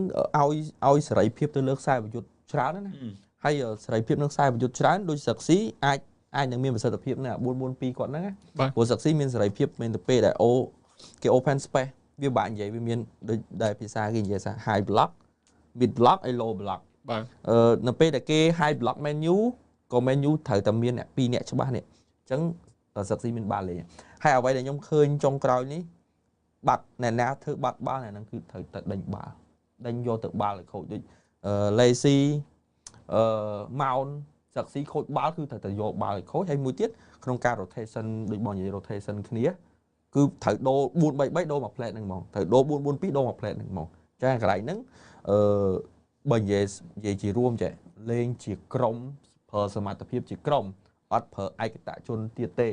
ដោយការ Rashford កាលណាឈរឯកតជនអូសទៅញាក់ឥឡូវអត់ទេគឺត្រូវលេងឡើងទាំងអស់ចុះទៅទាំងអស់វាមិនមែនកម្រិតទៅដល់ជំនឿជាតិអេស្ប៉ាញទេប៉ុន្តែគឺលេងទម្រង់ឡើងទៅទាំងអស់ចុះទាំងអស់ហើយ press របស់ Man U គ្រាន់បើណាតែមិន press ដូចជំនាន់ Amarin ទៅប្រើកម្លាំងទេគាត់ press ទៅលក្ខណៈប្រើខួរក្បាលដែរមិនដឹងទេតែគ្រាន់តែឃើញល្អឈ្នះ AT ហ្នឹងឈ្នះមិត្តភាព AT ប៉ុន្តែលេង Man U លេងបើដូចរាល់ដងលយថយស៊ី AT បានមកគ្រាប់ផងបិទតែ 1-0 ហ្នឹងហើយប៉ុន្តែមានការ change the game change អីទៅបាន 2-1 ហើយគ្រប់គ្រងស្ថានភាពលើ AT ថា AT កីឡាករគេសើក្មេងៗជាងយើងប៉ុន្តែគ្រូគេគឺបកកាយជាងយើងបើចេះរកការលេងមិត្តភាពជាមួយក្រុមធំពីច្រើនគេលេងជាមួយយើងតែកន្លះតង់ទេកន្លះតង់ហើយគេដូរចេញចេះស្ដាយដូច Man U ការតែលេងនៅជាមួយ Liverpool នៅផ្ទះចោលបាទឃើញ Liverpool លេងដាក់ ពេញជើងតែម្ដងឯង ហ្នឹងហើយ តង់ទី2ចាញ់គាត់ខ្វល់ដឹងតដោ បាទគេបញ្ជាការរបួស ឥឡូវអត់ទេមិនមែនគាត់ដាក់ក្មេងសិតទាំងអស់ណាគាត់គេមានតំបន់ខ្លះវគ្គខ្លះគេលេងដាក់ធ្ងន់នេះដែរឥឡូវថ្ងៃទីម៉ាននេះលេងជាមួយ PAG បាទត្រូវលេងមួយ PAG ចប់ជាមួយនឹង PAG ត្រូវលេងជាមួយ AC ចុងក្រោយគេបាទ PAG លេត PAG លេតឲ្យមិន AC អូអញ្ចឹង3បាទព្រោះ Man U ត្រូវបើកឆាត្រូវប៉ះជាមួយនឹងខ្លារខិនហូល បាទបាត់ប្រហែលឆ្នាំមក10ឆ្នាំមកទេមិនដល់ទេហូលមិនដល់10ទេ យូរដែរ 18យូរដែរល្បាក់ គាត់បាត់ទៅសណាស្តុកអីដែរហ្នឹងតែមានអារម្មណ៍ដូចមួយថ្ងៃនោះសោះហ្នឹង បាទតែយូររាប់ឆ្នាំទៅយូររបស់គាត់មែនអញ្ចឹងពីខ្ញុំឃើញទី1 Man U នឹងទិញកីឡាករតែនៅរងចាំឱកាសណាឱកាសទី2ចាំមើលតម្រង់គាត់ផ្លាប់លោប៉ុន្តែបងប្អូនកុំគិតថានិយាយត្រូវតែបានពៀនឈ្នះពៀនអីអាហ្នឹងធ្វើទៅជារឿងមួយដែលឆាប់ឲ្យខ្លួនឯងក្តៅកាហាយវិញទេតែ enjoy ជាមួយនឹងតម្រង់ enjoy ជាមួយនឹងកីឡាករឥឡូវបច្ចុប្បន្នដូច Andre Santos នេះគាត់ថាគុំគេនិយាយណាគាត់ថាខ្ញុំមិនកុំតន់សរសើរគ្នាទៅលេង pre-season មក3ប្រកួតទេណាខ្ញុំហ៊ាននិយាយ Mason Mount ណាមកលេង pre-season ណាមួយតាហាលេងមិនកើតផងបាទត្រូវអ្នកខ្លះល្បីមកលេង pre-season លេងមិនទាំងកើតផងតាមមិនកើតពីអាហ្នឹងទៅហើយអត់កើតទៅរហូតតម្រាំតែខំខ្លួនឯងតែមនុស្សតែមកកើតហើយអ្នកជំនាញដាក់មកដោះល្បីមកអ្នកខ្លះខំអត់ល្បីទេចឹង Andre Santos មកទេលោក Kerry គាត់និយាយថាAndre Santos ដូចស្គាល់គេនៅ Man U តាំងពីអង្កើចឹងមកលេងគេហៅភាសា and the game read the game បកភាសាខ្មែរ and the game គាត់យល់ទាំងអស់ហើយដូចបងម៉ៅបើមកចុះបងម៉ៅផុសថាអីគេអ្នកគ្រប់គ្រង Chelsea ថាខៃស៊ីដូនេះហ៎មានការប្រតិកម្មពី Chelsea ខេមនេះអូប្រតិកម្មហើយមើលតបងនេះចេះនិពន្ធខ្លួនឯងយកពីគេមកតើប្រាប់ថាចូលខមមិនថាយកពីpage នៅបរទេសទេ page មួយណាអាណាដឹងបើច្រើនពេកអញ្ចឹងវាមានដែរអញ្ចឹងពេលខ្លះវាជាការលេងកំសាន្តទេអត់ទេ page មកយកពី page មកមិនបង្កើតរឿងឃើញឯ page ហ្នឹងដឹងវា page មួយណា City of Dream បាទ City of Dream ច្រើនមិនខ្សែ Man U ដែរបាទច្រើនខ្ញុំក៏ឃើញដែរគាត់ថាបងម៉ៅគាត់ដាក់ទៅហើយខ្ញុំក៏តែមិនឃើញព្រឹកមិញដែរឃើញអ្នកគ្រប់គ្រង Chelsea គាត់ react មានប្រតិកម្មទៅបងម៉ៅដាក់អីណាអត់ទេតែនិយាយតាមត្រង់ណា Chelsea លេងយ៉ាងថ្លៃថ្នូរជាងក្រុមនោះបាទក្រុមនោះលេងមកកាកមកបាទលេងមកឃើញចង់ប្លុកក៏ចោលមកពួក Chelsea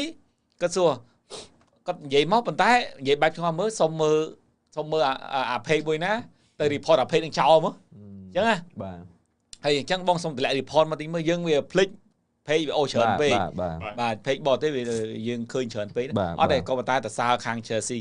យើងមើលទៅយើងបែបលឿនញឹមប៉ុន្តែបើក្រុមនោះមកយ៉ាប់មកដូចអាវាខឹងយើងវិជាតិណាមកអញ្ចឹងឲ្យតែចាំតែយើងខុសរួមក្រុមមួយ Chelsea ហ្នឹងហើយរួមក្រុមហ្នឹងនៅ London នេះអីនេះវាធម្មតាទេធម្មតាយើងទៅសើកីឡាករថ្មីយើងទៅសើប៉ុន្តែទន្ទឹមនឹងទៅសើក៏យើងមានឧទាហរណ៍ដែរថាមិនប្រកាសទៅ pre-season ហ្នឹងលេងមិនអស់ពីសមត្ថភាព pre-season គឺកន្លែងនេះគេត្រូវមើលដូចជាពិសេសយុវជនទៅគឺខំលេងតែម្ដងដើម្បីឲ្យមានកៅអីលេងនៅអាឈុតធំដូច Lacy នេះលោក Kerry ក៏សន្យាថាអត់ទៅណានៅអត់លក់ទេណានៅតែប៉ុន្តែមិនបានលេងពៀនធំឯលេងការបាវ FA អីហ្នឹងទេមិនបានធំទេប៉ុន្តែនេះក៏ជាសមិទ្ធផលមួយសម្រាប់យុវជនផងដែរហើយខ្ញុំនិយាយ Andre Santos នេះ50លាននេះខ្ញុំថាចំណេញហើយ Chelsea គាត់លក់ដោយសារគាត់អត់ស្ដាយទេដោយសារអីគាត់មានអា100លានឯងគាត់ទៅស្ដាយអីអាលក់ឲ្យ50លានទៀតគាត់អត់ស្ដាយទេគាត់មានហើយម្នេះឯងនិយាយតឡើងបងសុំតរឿងAndre Santos តាមពិតបងអត់ចង់យកអពតមាននឹងចុះទេក៏ប៉ុន្តែបងឆ្ងាញ់អាកតុយក្រោយចេះដោយសារតែ Chelsea ទិញកៃសាដូមកថ្លៃពេកបើមិនដាក់ឲ្យលេងវាមានការរិះគន់ពីអ្នកគ្រប់គ្រងសុកចិត្តកប់Andre Santosឲ្យនៅបំរុងបាទឬក៏ឲ្យខ្ចីជើងទៅដល់ពេលបងខាងកន្លែងតំណងបាទសមហេតុសំផលបានអញ្ចឹងឯងអត់តែសមហេតុសំផលអញ្ចឹងបានគេថាដាក់ចិត្តថាយកមកដែរវាមិនជារឿងទី1ដែល Chelsea គាត់នេះហេត្រង់គាត់មាន50ធ្វើឲ្យសាឡា Kevin De Bruyne អីអត់មានឈ្មោះកាលពេលហ្នឹងពូមានអ្នកល្អជាងគាត់ហើយ ចឹងត្រូវតែបញ្ចេញឥឡូវពួកគាត់ល្អយ៉ាងខ្លួនហើយមិនរឿងទី1អ្នក Chelsea ចឹង Andre Santos នេះអ្នកគ្រប់គ្រងគាត់ Chelsea គាត់អត់ភ័យបារម្ភព្រោះគាត់មាន Enzo គាត់មាន Caicedo គាត់ទៅឥឡូវយើងចាំបានចេះតើយើងនិយាយក្រុមធំហ្មងតើ Karim Benzema ចាប់ផ្ដើមលេចធ្លោនៅពេលណានៅពេលដែលគ្មាន Ronaldo បាទពួកនៅពេលដែលមាន Ronaldo Benzema ណោះទោះល្អយ៉ាងណានៅបាតអតិពល Ronaldo វាធំពេកបាទតែនៅពេលដែល Ronaldo ចាប់ដើមមកស៊ូនទុះប្រហែលឆ្នាំ Benzema ឡើងដូចទឹកបាក់ទំនប់ចឹងបាទបាន Ballon d'Or ណាបាទរហូតតតែបាន Ballon d'Or រហូតតតែគេស្គាល់ Karim Benzema គេបាទដោយសារតែពេលខ្លះយើងដូចគេបងប្អូនយើងតែនិយាយថារងសម្ោលតែនៅក្នុងក្រោមសម្ោលគេអញ្ចឹងបាទដល់ពេលអញ្ចឹងវាឡើងអត់កើតឡើងអត់រួចហ្មងចង់យើងជាល្បីយ៉ាងណាក៏ដោយអត់ទេមជ្ឈដ្ឋានបច្ចុប្បន្នបើយើងនិយាយជារួមមកមជ្ឈដ្ឋានស្រុកខ្មែរមជ្ឈដ្ឋានស្រុកណាដោយនៅពេលដែលប្រងនឹងល្បីតែឥឡូវដូចក្មេងៗនៅហងវាអញ្ចឹងនៅពេលអាភិបសម្បត្តិគាត់ចាប់អមចេញទៅផ្សេងក្មេងៗផ្សេងចាប់អមល្បីឡើងហ្មងសាភិបសម្បត្តិនៅមកគេនិពន្ធអាភិបសម្បត្តិទោះបត់អីអត់តំណងមួយក៏មានអ្នកស្ដាប់ច្រើនដែរអញ្ចឹងតែដល់ពេលដែលបងភិបសម្បត្តិគាត់ចេញទៅលទ្ធកម្មផ្សេងក្មេងៗក្រោយគេស្គាល់ច្រើនមើលដួងរៈសិទ្ធដូចអីគេអីពុកម៉ាក់ឡើយយ៉ាន់ទ្រានេះបាទគេជាងមកចាប់អារម្មណ៍ច្រើនបាទតែបើគាត់នៅផលិតកម្មតែមួយពិបាកបញ្ចេញគ្នាហ្មងត្រូវអាហ្នឹងត្រូវបាទចឹងអាហ្នឹងវាដូចគ្នាអញ្ចឹងហើយអង់ដ្រេសាន់តូសតែប៉ាត់រឿងម្នាក់និយាយតាក់តនឹងម៉ូសាឡាតែបងក៏ចង់នឹកឃើញរឿងប៉ុន្តែអត់ចង់តទៅពួកគាត់អត់សូវបាទស្ដាប់ប្រហែលពួកគាត់ចង់ឈ្នះបាត់តមួយយើងវាបងតខ្ញុំយកពីគេមកទេមកដែរបងសុំតម្លាក់ report មក page មួយណាចោលតចាំមិនអស់ទេស្អីមកអ៊ីនធឺណិតខ្លួនឯងទៅដូចតែពេល Chelsea ទិញកាណាឆូទៅយើងមិនបានទៅឡូឡាយដែរតែគាត់ឥឡូវ Chelsea ទិញកាណាឆូទៅ Man U ទិញ Santos មកស្មើគ្នាតែស្មើគ្នាអត់មានអ្នកខាតឲ្យគាត់លក់ចេញមកវិញបើ Aston វិញដែរមានអីទេ Chelsea សប្បាយមិនអីទេដល់ឥឡូវ comment បងប្អូនច្រើនណាស់ដល់យើងកលេចមើល comment បើ YouTube មិនសអង់គ្លេសនឹងមើលមិនទេបកខ្លាច់បកមិនត្រូវទេណាបាទវាលោតមកអង់គ្លេសពេកទៅមកពីដូរភាសាហើយដូរភាសាដឹងដូរមិនវាចូលមកអញ្ចឹងអត់ទេអង់គ្លេសខំទេមើលនៅក្នុងនេះគេលោតដូរភាសាវិញ YouTube ឃើញមកច្រើន YouTube ច្រើនអង់គ្លេសដែរសុខចិត្តវាអូតូមកអញ្ចឹងអូនេះមកតានេះបងមើល Facebook បងអត់អីមកវិញបាទអូមកអូនេះមកវិញឥឡូវមុននឹងនេះឯងមួយតារងមើលនៅក្នុង Facebook ទៅបាទបងមើលក្នុង YouTube បាទគេលោមើលឃើញបងប្អូនណាគាត់និយាយតំណងអីយើងយកមកទៅចែកវិញញែកគ្នាទៅចាប់មួយបណ្ដោយបាទគាត់ថាដេប៉ាដំបងចាប់ដើមមើល comment ឃើញថាបងប្អូនទៅសារបត់ AI មកច្រើនបាទតែប៉ុន្តែនេះធ្វើបាន version ហ៎ច្រើនដែរ 4-5 version ហ៎តែបត់ហ្នឹងមើលទៅវាឆ្ងាញ់តោះអើយឆ្ងាញ់ឡើយបត់ដូចបត់គូឆ្នោតហ្នឹងអ្នកស្មោះស្នេហ៍ដូចពេជ្រសីហាអ្នកអីណានោះស្តៀងគ្នាអញ្ចឹងបាទសួស្ដីបងប្អូនបាទទីបំផុតមកវិញហើយបាទសួស្ដីអូប៉ះពូជ្រួញហើយមិនប៉ះឥឡូវមើលជាពូជ្រួញ fan Man U តាពូជ្រួញ fan Man U ដឹងតើតែបកធានហៅគាត់ហៅមកគាត់ហៅមកស្អីបើគាត់លោហៅបងមកទៅនៅខ្លាចគាត់ខឹងអូបែរទៅគាត់ខែគាត់ហ៎ចុះលើមុនគាត់ហៅមិនបងរវល់សុំគាត់បដិសេធណាក៏លោហៅគាត់រវល់វិញណាកាយពូជ្រួញគុំណែហ្នឹងពូជ្រួញបាទប្រធានបទខ្ញុំចង់ឲ្យបងនិយាយអំពី Yuri Tillman និង Andre Santos និយាយរួចហើយគោលដៅកីឡាករចំណូលថ្មីក៏និយាយរួចហើយថ្ងៃនេះខួបកំណើតលោកប្រធានអេនតូនអត់ទេ Valencia Antonio Valencia ណា41ឆ្នាំអូ Valencia 41បាទ41ខ្ញុំឃើញ Happy Birthday ព្រឹកមិញដែរដូចជាគាត់មកមានការងារធ្វើនៅ Man U ដែរហើយជាក្នុងការងារអីណាគ្រូសាច់ដុំគ្រូអីមិនដឹងValencia បើមកមានគ្រូរាងកាយមើលទៅបាទព្រោះគាត់បកកែណារាងកាយគាត់នឹងញ៉ាំអីទៅមានកម្លាំងបាទអត់ទេព្រោះ Sesko បានមានធំបាន Valencia ទេមើលអូសម័យ Sesko ប៉ុណ្ណាបុកខ្សែកាវាឆ្ងាញ់បាទបាលេបាមិនហើយអត់ឃើញមានព័ត៌មានណាផ្សារភ្ជាប់ Man U មួយបាលេបាទេ នេះផ្សារភ្ជាប់តាំងមួយតារងតាំងពីឆ្នាំមុន គេដកចេញវិញឥឡូវ សារឡើងដាច់អស់ហើយ បាទខ្សែគេអីខ្សែបំរើសម្ងាត់ សារប្រើថ្ងៃហ្នឹងចា អីដល់ទេអត់ទេថ្ងៃហ្នឹងអស់ជ្រូករឿងលេមិនទេតែប៉ិតបើនិយាយឲ្យចំមនុស្សទៅអត់អីទេ បាទតែយើងនិយាយថាវាយអូវាយអូទៅឆ្មក់ចេញលេមិនមកមួយ រស់ច្បាស់ បាទតែប៉ិតកោដៅបងរឿងបាលេបាហ្នឹងតា បាទដោយសារបងអង្គុយមើលបាលេបាលេងមិនយូរទិញកីឡាករចឹង បាទ អើតម្លៃចឹងអូពហិការតាំងពីឆ្នាំមុនម៉េះបាទហើយឆ្នាំនេះគេលេងនិយាយហ៎បាទហើយបងតើ Enzo Maresca អាចមានទម្រង់ល្អដូចលោកពេបអត់ទេអស់ចប់ហើយរជ្ជកាល Man City អស់ហើយ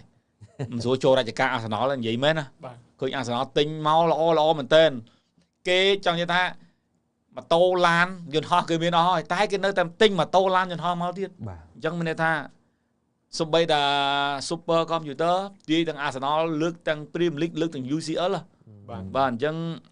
អត់ទេយើងអត់ប្រកែកទេយើងឃើញល្អមែនតាយើងឃើញល្អមែនប៉ុន្តែក៏មិនបានលើកឲ្យយើងពេបជ្រីតាមនឹងដែរទៅសួរល្អបាទអត់មានបដិសេធដូចក្រុមបងប្អូនអត់ធានទទួលយកការពិតទេថានេះឃើញល្អថាល្អហើយបាទសូមនិយាយអញ្ចឹងហ្មងតែអត់លើកពីត្រៀមទៅ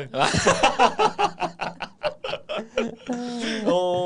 តែអត់ទេសាហាវណាថ្ងៃ Arsenal លេងជាមួយ PSG គ្រប់ហាងទាំងអស់ដាច់អាវនឹងទាំងអស់បាទចង់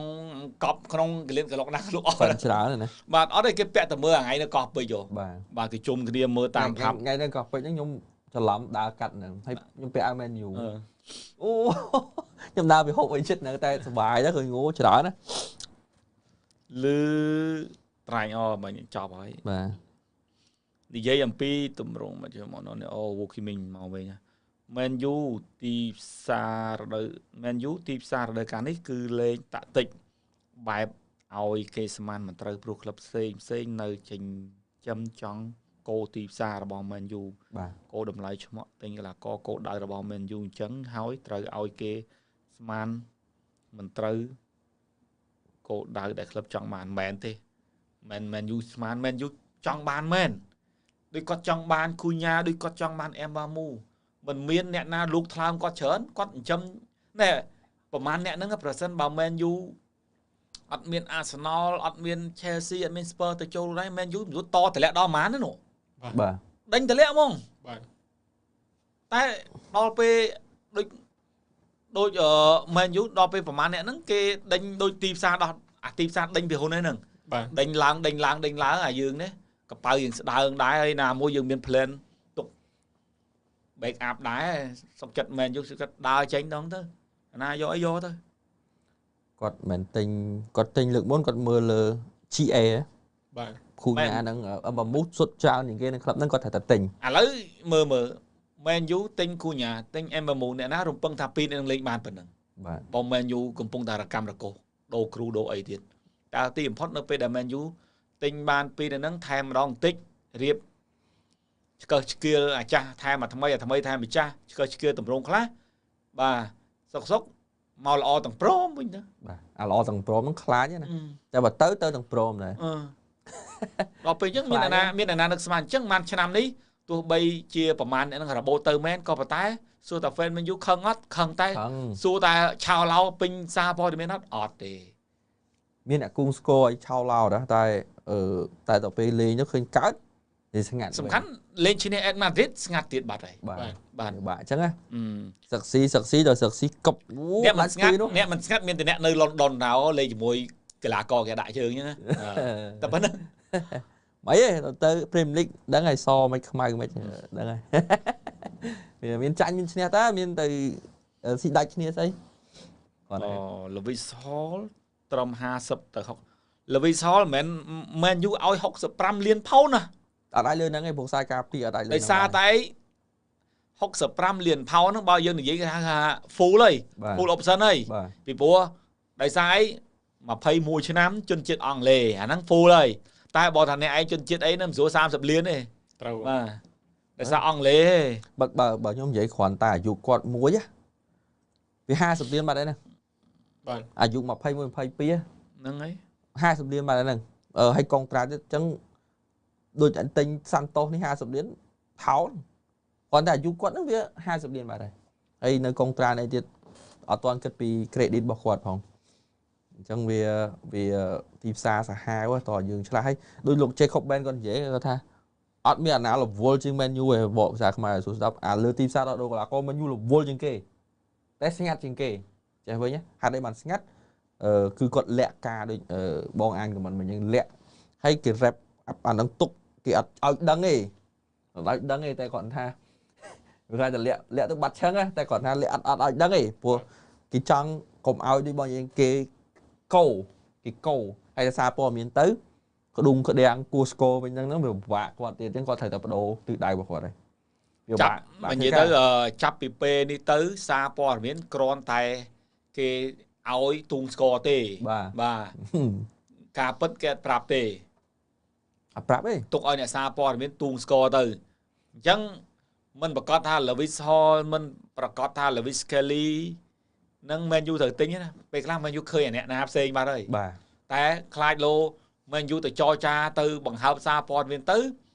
តម្លៃវាឡើងហើយអ្នកផ្សេងក៏ឃើញដែរ Scout ផ្សេងណាគេចាប់អារម្មណ៍គឺទៅទាញឆ្មក់អញ្ចឹងពេលខ្លះ Kelly Hall ឯហ្នឹងគាត់តែជាឆ្នប់មួយគេទុកភ្ជាប់តើបាទអាចផ្លូវហ្នឹងមានដូចគេហៅទៅដើរខ្ចីតួមួយដើម្បីទៅបន្លំឲ្យខ្លួនឯងលួចទៅធ្វើការផ្សេងអញ្ចឹងណាអាហ្នឹងវាមានរឿងហ្នឹងកើតដែរព្រោះ Man U ធ្វើថ្មីហ្នឹងក៏ធ្វើរឿងហ្នឹងឲ្យយើងឃើញហើយមិនអត់លុយទេមានលុយប៉ុន្តែដូចខ្ញុំនិយាយគេមានកផែនការដូចយក Retirement ហ្នឹងមែន Man U ទៅចង់ទូងស្គរបញ្ឆោតអីយកឲ្យគេទិញអស់ឆ្មក់យក Retirement ហ្នឹងគេហៅថាអស់ហើយយកឲ្យមកមួយសិនច្បាស់ឯងរឹងជាងគេតាន់ជាងគេហើយស្គាល់តលេនឹងច្បាស់យកឲ្យមួយសិនបាទព្រោះអាថ្មីដែលគេធ្វើហ្នឹងគេខាត់ហ្នឹងគេឆ្មក់គេទិញអស់លីងអញ្ចឹងយកមកទុកអញ្ចឹងមិនមែនយូរថា Element គឺអីគេមិនយូរចង់សម្ងាត់យកមកអត់ទេអានេះយើងមើលឃើញទាំងអស់គ្នាហើយវាខុសគោលដៅមួយក្លឹបបាត់ហើយ Master Plan មួយក្លឹបហើយដែលយកកីឡាករក្រម25ឆ្នាំ26ឆ្នាំហ្នឹងអញ្ចឹង Yuri Element 29អញ្ចឹងវាខុសអញ្ចឹងតែទប់ផ្លូវក្រោយមួយបាទអញ្ចឹងពេលថាដូចយើងនិយាយថាកុំទៅជឿពាក្យសម្បត្តិពេកបាទដោយលោក Fabrizio រងការរិះគន់ខ្លាំងខ្លាំងគាត់ប្រើក្រុមការងារដែលគ្មានគុណភាពខ្ញុំហ៊ាននិយាយអញ្ចឹងដូចឥឡូវមករយៈ Here we go រហូតចុងក្រោយជ័យរហូតប៉ះជាមួយលោក Fletterberg អីណាដាក់មួយ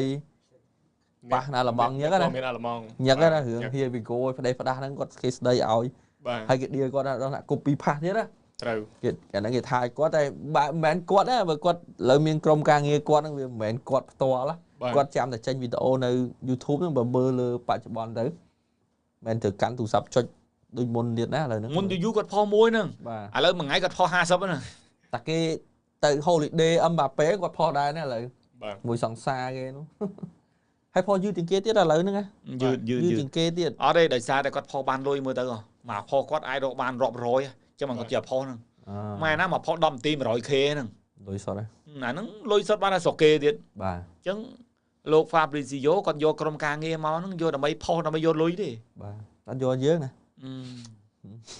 យើងផុសមិនស្រួលគេ report ទៀតព្រោះមានយកដូចគ្នាតែកាលណាស្រុកគេមានប្រភពយកច្រើនបាទគេនៅផ្ទាល់គាត់ថាស្រុកគេឥឡូវដូចយករូបដល់សូវប្រកាន់ទេណាអត់ដងយករូបប្រកាន់ទេណាអត់សូវបងឥឡូវ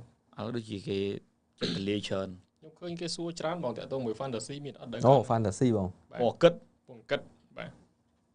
ឥឡូវសំខាន់អូនឃើញ10 comment នៅ Facebook ណាដោយសារចេញចូលទៅវា comment នេះ comment មក comment មិនមកចេញមើល YouTube ហ្នឹងបាទ YouTube ច្រើនដល់ពេលអញ្ចឹងចូល Facebook វិញបាត់ comment អស់នេះឃើញ78 comment តែចូលទៅឃើញ4 comment បាទអត់មានឃើញ 4-5 comment ចុងក្រោយគេបំផុតតែ Rashford មកវិញថ្ងៃណាគេមកវិញអស់ហ្នឹងថ្ងៃ10ហ៎បាទថ្ងៃ10ចុងថ្ងៃ10ថ្ងៃអូលេងមួយ PSG ហើយមើលចាំមើលមកវិញមកវិញមកអាចមកជន់ Carrington ម្ដងទៀតទេតាមកន្លែង Rashford ហ្នឹងបងឃើញបងប្អូនហ្នឹងតម្លាក់នៅក្នុង group Telegram Man U គាត់ថា Rashford និយាយដាច់ញ៉ាចិត្តលេណាបងសើចមើលអត់មានទេ Rashford អត់តន់ចេញសេចក្តីថ្លែងការណ៍ណាមួយទេក្រៅពីនិយាយអំពីស្រឡាញ់គេម្នាក់ឯងបាទក្រៅពីនិយាយរឿងស្រឡាញ់គេម្នាក់ឯងអារឿង តែខ្លួនឯងអត់តនិយាយទេ នៅវិញ បាទអានេះលក្ខណៈថាដូចមើលយើងមើលរឿងកូនប្រុសឲ្យឪវាយចេញប្រទេសមកវិញគាត់ទៅស៊ីបាយងកស៊ីបាយអត់មើលមុខណាទាំងអស់ បាទ រ៉ាស្វតបច្ចុប្បន្នគឺអញ្ចឹងអត់តនិយាយអត់តធ្វើទាំងអស់នៅស្ងាត់ជ្រាបឡើយទេ បាទបាទ បាទអញ្ចឹង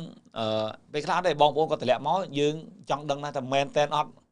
ចង់យកទៅផ្សាយដែរអញ្ចឹង បាទ ដល់ពេល search មើលវាយចូល Google មើលក៏អត់មានចូលសួរឯងក៏អត់មាន នៅវិញ ចូល នៅវិញ ក៏អត់ដល់ពេលសរុបមកគឺមិនដឹងសម្ដីហ្នឹងអ្នកគ្រប់គ្រងគាត់ទៅសេខ្លួនឯង បើសខ្ញុំគិតថាអត់តហ៊ាននិយាយអីមករាមិនហ៊ាន នេះមិនសល់Rashford បាទអត់តហ៊ានទេព្រោះឥឡូវក៏អត់ខ្នងឯនេះមានតែ Carrick មួយហ្នឹងនៅ Man U បាទ អស់ហើយ លេងហើយ វាអត់មានដៃគូដៃកងទេហ៎ លេងមាន រាប់អានអីគេ និយាយមែនថាសួរ Rashford បងនៅបងជាឪពុកបងនៅអត់អន់តោះហើយនេះមិននិយាយមែនណាមានអារម្មណ៍ថាមនោនៅតែមានមនោចេតនាទៅមើលអាវីដេអូគាត់ជាមួយពូដូបងចង់ដឹងណាតើបាសេមិនទិញ Rashford ហ្នឹងណា Rashford ធ្លាប់និយាយពាក់ព័ន្ធរ៉ូដូមួយ Messi អត់បងទៅសួរមើលទាំងអស់អត់មានទេ អូមាន បងចេញព័ត៌មានទៀតវីដេអូទៀតដើម្បីឲ្យអស់ចិត្តពីព្រោះខ្លាចលោកបាសេគេចិញ្ចឹមចិត្ត Rashford ធ្លាប់និយាយអីទៅសាររ៉ូដូជាមួយ Messi Rashford គេសួរគាត់ច្រើនដងមែនតើ Messi និង Ronaldo គាត់យកពីណាគាត់ថាពីរហ្នឹងគឺมันអាចយកបានទេពីព្រោះល្អទាំងពីរ ចម្លើយ ល្អអ្នក Messi ល្អបែបនេះ Ronaldo ល្អបែបនេះគាត់អត់គាត់ថាมันអាចរើសបានទេពីរហ្នឹងគឺដូចគេហៅមនុស្ស100ឆ្នាំមានមួយអញ្ចឹងហើយគាត់ទៅសារ Ronaldo ផ្សេងគាត់សារ Messi ផ្សេងតែសួរគាត់ឲ្យរើសយកមកគាត់អត់រើសទេ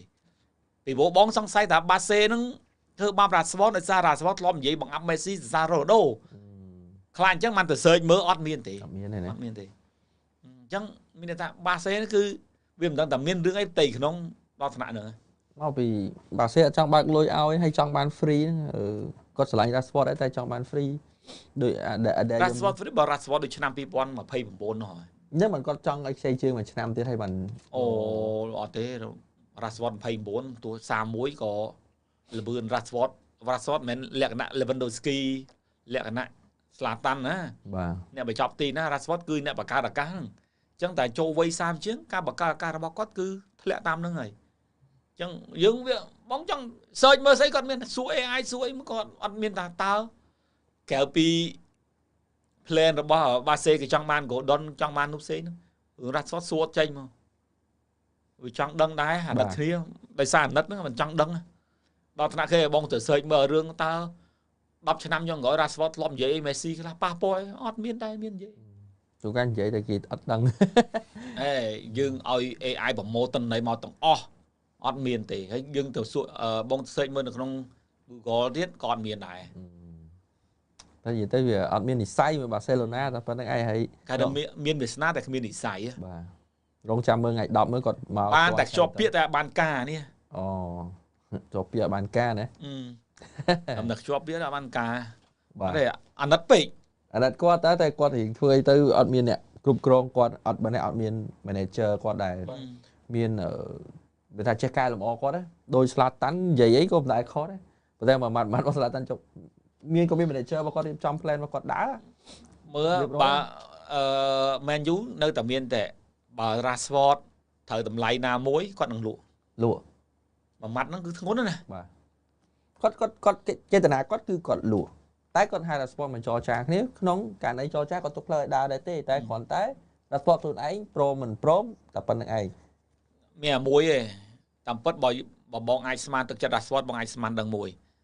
ហើយរើសយកមិត្តរើសយកម៉ែឪបើរើសយកម៉ែឪតាមឪតលេងបើរើសយកមិត្តហើយតាមអាឈោតាមអាញោហ្នឹងទៅ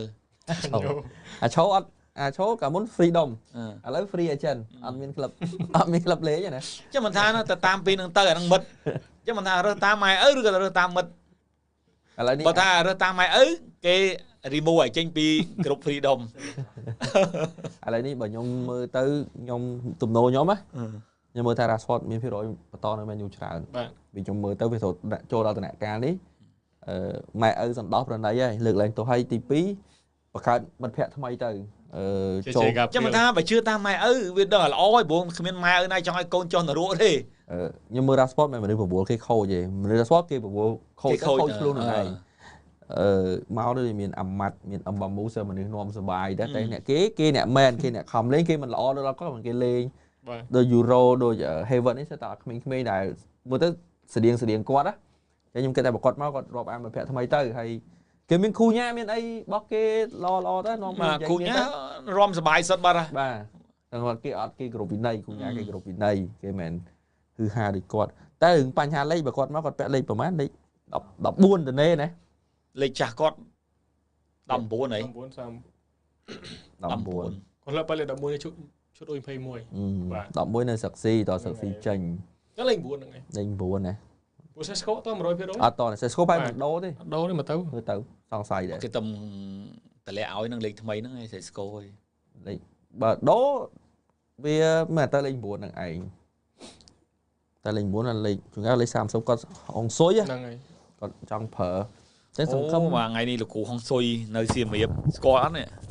គ្រូហុងសុយសម័យថ្មីសៀមរាបស្គាល់គាត់អត់គ្រូគាត់លោកគ្រូគាត់ខាងមើលសម្ដីគាត់ណាអីគេសក់អីក្បាល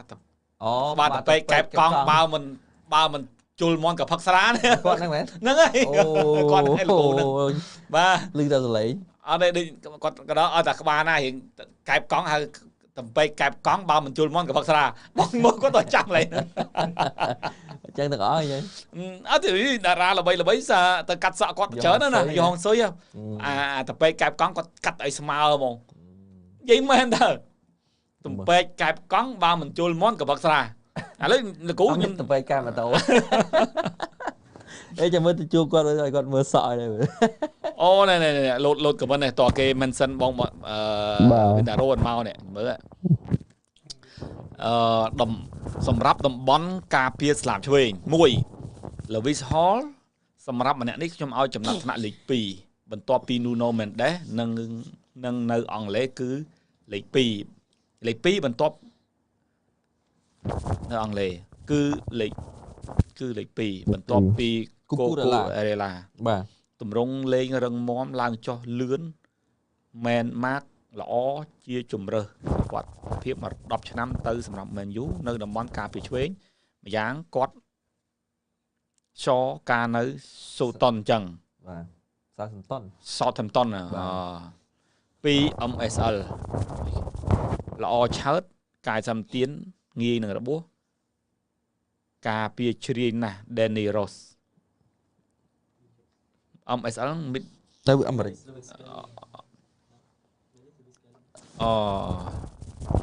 Danny Rose 2.0 ណាអូ MSL ហ្នឹង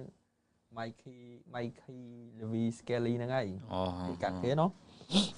កាយសម្ទានងាយនឹងរបួសត្រូវឲ្យ Skelly ឃើញប៉ុន្តែខ្ញុំឃើញកាយសម្ទានធំប៉ុន្តែងាយរបួសហ្នឹងវាមិនសំខាន់លើសាច់ដុំទេប៉ុន្តែមើលទៅឃើញល្អដូចសាកាគេនិយាយថាគាត់ដូចសាកាអញ្ចឹងតែមិនដឹងមិនដែរអត់ទេដឹងតែព័ត៌មានគឺគេចុះផ្សាយថា Carrick ឲ្យ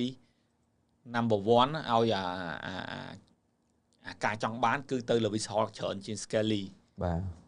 អត់ទេអាហ្នឹងយើងមើលសារព័ត៌មានអីបើបាន Lewis Hall មកគាត់ចំណេញច្រើនដែរក្មេងឲ្យល្អលឿនណាបាទតាន់ហើយរឿងបងប្អូនខឹងរឿងអីលក់ Harry Amah ដែលគិតថា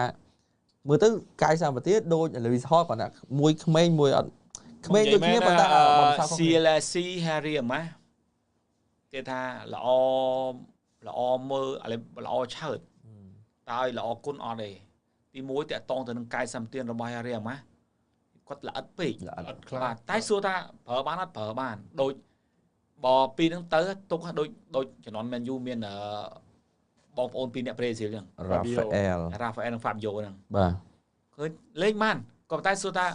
ទៅបញ្ចេញអា11អ្នកគេបានអត់ងាយទេប៉ុន្តែឲ្យលេងបាន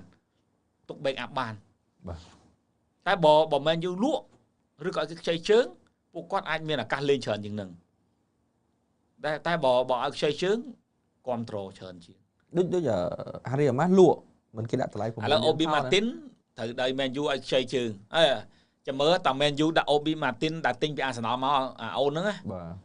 តា Man U ដាក់ឲ្យគេខ្ចីជើងត្រៀមឲ្យឆ្នាំក្រោយ Man U យកមកវិញឲ្យលេខ11នេះហើយឈុតធំហើយដូច Beckham អញ្ចឹងអ្នកណាល្អទៅលុតដំម៉ៃមករដូវកាលមកវិញចូលឈុតធំហ្មងដូច JJ Gabriel មិនប្រកាសថាឆ្នាំថ្មីនេះគាត់បានលេងណា ស្រួលដល់7ដល់8ទៅដែរ នឹងឲ្យលុះត្រាតែ Man U ដាក់ឲ្យ JJ Gabriel ទៅលីកណាគេជើងសិន បាទ លីកឲ្យឆ្អិនហើយមួយរដូវកាលហើយ Man U មកវិញយកដាក់ជុតធំចូលមកយើងមើលពីព្រោះសួរថាតើឲ្យ JJ Gabriel គាត់ទៅប្រជែងមួយជុតធំគ្នាអត់មានទេគាត់ប្រជែងតំបន់អត់កើតទេអាស្ដាំមានអីគេអាម៉ាត់មានEmba មួយហ្នឹង មានករណីមួយដែលតែងតែលេចធ្លោដូច Rashford ហ្នឹងគាត់បាន គាត់19កាលហ្នឹង តែគាត់មានឱកាសមកអត់បានខ្ចីជើងគាត់ចេញយុវជនមកហ្មងពេលហ្នឹងគេទៅយកយុវជនមកលោកអ៊ីស្មានកាយកណាសាររបួសហើយ អស់លេងហើយណា យកគាត់មកGarnacho តាហាក់យកមកដោយសារក៏បាត់របួសច្រើនដែរដូចជាលេងនៅ Champions League អញ្ចឹងJJ Gabriel នេះអាចនឹងជាលក្ខណៈហ្នឹងដែរតែតើកលៈទេសៈកលាករបាត់អស់តែបើកលាករពេញជើងពុំ ពេញដូច Man U ថ្ងៃនេះគាត់ប្រជែងអត់ទាន់បានទេ អត់អាចទេអញ្ចឹងបើ Man U ហ៊ានតែដាក់ឲ្យខ្ចីជើងអាហ្នឹងគឺជាដំណឹងល្អគាត់វិញណា បាទសូម្បីតែលក់បច្ចុប្បន្នខ្ញុំនិយាយបើកកញ្ចក់លក់អាម៉ាស់នេះគាត់6លានបងប្អូនខឹងអូលក់